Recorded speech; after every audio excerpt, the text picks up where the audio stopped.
ইল্লাল্লাহ শুধু এটা মুখে বললে আমরা জান্নাত চলে যাব না। যদি আমরা লা ইলাহা ইল্লাল্লাহ বলে জান্নাত যেতে চাই, তাহলে আমাদের মনে রাখতে হবে লা ইলাহা ইল্লাল্লাহর কিছুগুলি শর্ত আছে। কি আছে বললাম? শর্ত।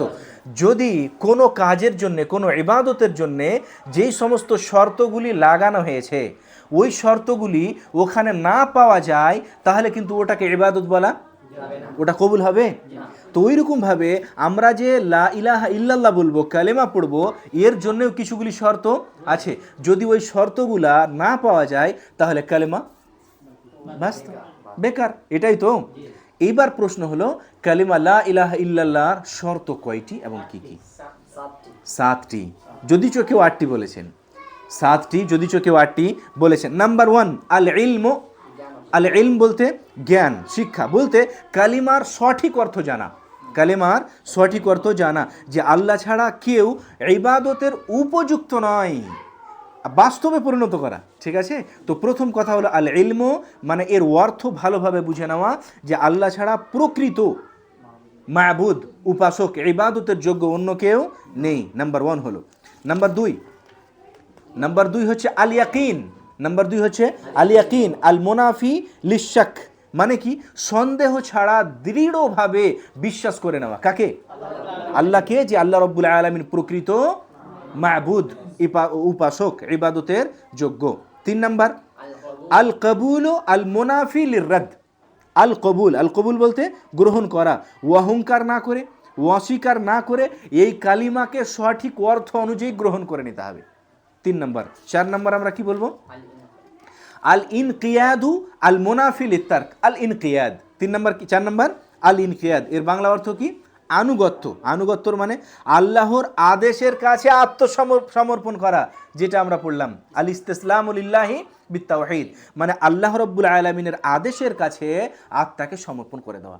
তুমি আল্লাহ রাব্বুল আলামিনের উদ্দেশ্যে সাক্ষ্য দিচ্ছ লা ইলাহা ইল্লাল্লাহ, কিন্তু আল্লাহর আদেশের পালন করছো না, আনুগত্য করছো না, তোমার মধ্যে ইনকিয়াদ নেই, তার মানে কালেমা তোমার সার্থক হয়নি।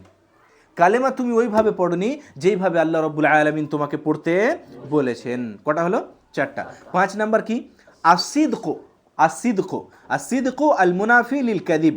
আসিদকো, সিদক বলতে কি? সত্যবাদিতা। সিদক বলতে সত্যবাদিতা, মুখে নয়, অন্তর থেকে সত্যভাবে বলা।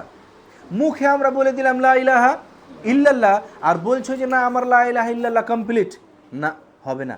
একটা গল্প তোমাদেরকে কাকে বললাম, যে একটা বন্ধু ছিল আমার, অমুসলিম বন্ধু, যখন আমি উচ্চ মাধ্যমিকে পড়ি, তো বলতো যে প্রোগ্রামে জালসাতে তোমাদের শুনেছি বলে লা ইলাহা ইল্লাল্লাহ পড়লে ও জান্নাতি হবে, তো আমি পড়ছি লা ইলাহা ইল্লাল্লাহ মুহাম্মাদুর রাসূলুল্লাহ। তো ও কি মুখ থেকে, অন্তর থেকে পড়েছে? ও তো মুখ থেকে পড়েছে। তো আসিদকো, অন্তর থেকে তোমাকে ওটা মেনে নিতে হবে, একদম অন্তর থেকে, মুখে নয়, অন্তর থেকে। আসলে আল্লাহ ছাড়া অন্য কেউ ইবাদতের যোগ্য নয়। তো যদি এটা খায়রুল মন থেকে কেউ মেনেই নাই, তাহলে ও পীরের কাছে যাবে নাকি? ও দোয়া করবে অন্য কাউরের কাছে? করবে না। 5 নাম্বার হলো। 6 নাম্বার কি? আল ইখলাস। আল ইখলাস আল মুনাফি লিশিরক ওয়ান নিফাক।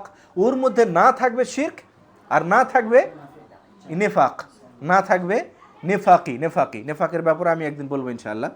তো ইখলাস, ইখলাস মানে শুধু আল্লাহর সন্তুষ্টির জন্য কালিমা বলা ও আমল করা, আল্লাহর সন্তুষ্টির জন্যে। তো যদি কেউ আল্লাহকে সন্তুষ্টি করার জন্যে কালিমা পড়ে কাজী, তাহলে ও কি বেদাত করতে, শিরক করতে পারে? ও কি আল্লাহ ছাড়া কাউরির কাছে চাইতে পারে? কোনোদিনও না। কয়টা হলো? 6 নম্বর হলো। 7 নাম্বার কি? আল মাহাব্বাহ। আল মাহাব্বাতু, মাহাব্বাতু মানে ভালোবাসা। এই কালেমা এর অনুসারী ও আল্লাহ তাআলা ও তার রসুলকে ভালোবাসতে হবে। ভালোবাসতে হবে আল্লাহকে। মুখে বলে দিলাম লা ইলাহা ইল্লাল্লাহ, আর আমরা আল্লাহকে ভালোবাসি না, কালেমাকে ভালোবাসি না। এই ভালোবাসার কথা বলতে গিয়ে ক্লাসে আমি ডিটেলস আলোচনা করেছি কিন্তু। তো ভালোবেসে আল্লাহ রাব্বুল আলামিনকে, এই কালেমাকে, যারা এই কালেমা পড়বে তাদেরকে আল্লাহ রাব্বুল আলামিনকে ভালোবেসে আমাদের এই কালেমা পড়ে অর্থ অনুযায়ী আমল করতে হবে, তাহলে আমাদের কালিমা পড়াটা কি হবে? সার্থক হবে। কটা হলো? 7টা। 8 নম্বর অনেক উলামা বলেছেন, ওটা হচ্ছে কি? আল কুফরু আল কুফরানু বিমা ইউবাদু মিন দুনিল্লাহ, মানে আল্লাহ ছাড়া যতগুলি মাবুদ দুনিয়াতে আছে, মাবুদ কারাকে বলে? যারই ইবাদত করা হয় তাকেই মাবুদ বলে, যদি এগুলো মাবুদে বাতিল। ঠিক তো? তো যতগুলি মাবুদানে বাতিল আছে, যতগুলি তাগুত আছে এই তাগুতকে অস্বীকার করতে হবে। এই 8টা বা 7টা শর্ত যদি কেউ মেনে কালেমা পড়ে তাহলে ওর কালেমা সার্থক হবে, নচেত ওর কালেমাই তো সঠিক হলো না, তো কি করে ও মুসলিম হলো?